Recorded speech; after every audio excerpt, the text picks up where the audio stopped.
Hello, everybody. We're going to take what we learned about triangles and we're going to work now on four-sided similar figures. So four-sided figures are going to be similar if corresponding angles have equal measures and corresponding side lengths are proportional. That hasn't changed. So here's an example. Diana makes two sizes of earrings. Explain whether the shapes of the earrings are similar. So I've drawn them over here. And so let me come down here a little bit. I've labeled the angles and the side lengths. Step one, check that the corresponding angles to see if they have the equal measures. So our shapes are oriented in the same way. So all I'm doing here is angle O is 101 degrees, angle S is 101 degrees. N is 86 degrees, and so is R. M is 125 degrees, so is angle Q.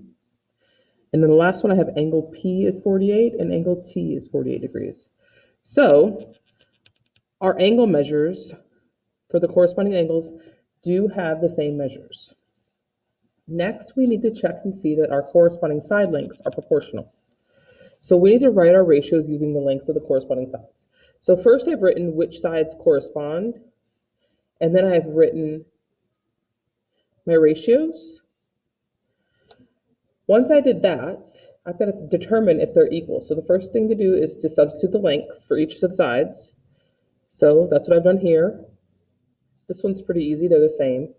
So we know that those are gonna simplify out. We don't have nice numbers for simplifying, so the best way to determine if our side lengths are equal is to divide. So when I divided all of those out, I found that it's 1.6 repeating for each one of those. So my side lengths are proportional. So it says the measures of the corresponding angles are equal and the corresponding sides are proportional, so the earrings are similar. All right. Next, we're going to determine unknown measures in similar four-sided shapes. So right here, I've got a volleyball court.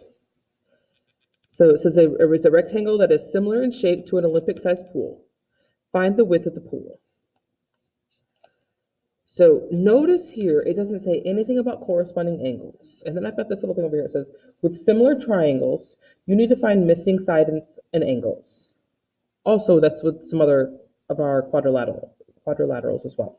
Why do you need to only find missing sides with rectangles? And hopefully, one, you can probably see it, but two, that you remember that our angles, all four angles in a rectangle are going to be 90 degrees. So given that rectangles, all four angles are 90 degrees, we know that the angle measures are going to be equal. So then all I need to do for the rectangles is to determine if the corresponding sides are proportional. So I have 9 by 18 and then some unknown value by 50. So it says let W equal the width of the pool. So now I need to write my proportion using the corresponding sides. So I have 18 corresponds with 50, so 18 over 50 is equal to 9 over W. That's my unknown. Here, to solve these, the easiest way is to look at my numbers. So here I can see that 18, I know that 18 divided by 2 is 9. So then to find out what W is, all I need to do is divide by 50. If these numbers aren't easily determined, you may need to cross multiply and then divide. So there's lots of different ways to, multiple different ways to solve that. But for this one here, we just need to divide by 2. And 50 divided by 2 is 25. So 25 meters is the width of the pool. All right, I have one here that I want you to find. And it says, these rectangular gardens are similar in shape. Find the width of the smaller garden. And remember, we've got rectangles, so what do we need to do?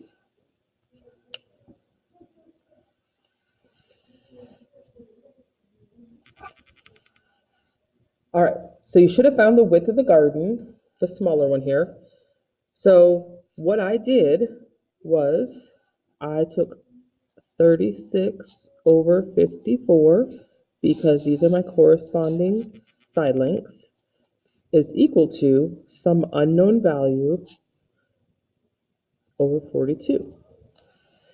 All right. At this point, I don't have a number. I can't easily divide or multiply to get from 54 to 42. But what I did was I simplified this fraction so that I could get to something that would be easily gotten to 42. And again, you could cross multiply and divide. But I know that I can divide both of these by 18 and simplify those fractions. So when that's 36 divided by 18 is 2, and 54 divided by 18 is 3. So the proportion is still going to be the same. It's now just going to be easier for me to determine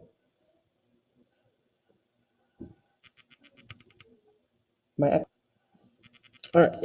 So now all I need to do is determine how many times is 3 going to 42. So if you can't see it, we're going to divide it out. 42 divided by 3. And that goes in there once. Minus 3, 1, bring down my 2. 3 times 4 is 12.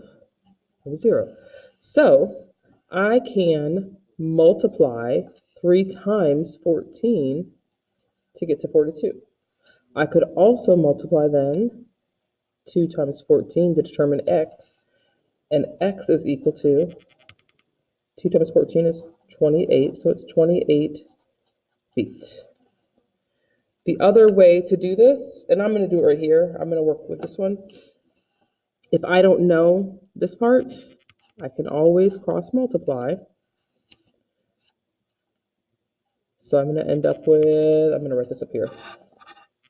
3x is equal to 2 times 42 is 84, like that. Then we need to divide that 3, divide by 3. 84 divided by 3. 3 goes in there twice, it's 6. 2 left, bring down my 4. And then 3 times 8 is 24. So again, that's just another way to get to my 28 feet. We could have used cross multiplying and dividing. So hopefully you got 28 feet for your answer on there. And if you have any questions, again, join my meeting or send me an email.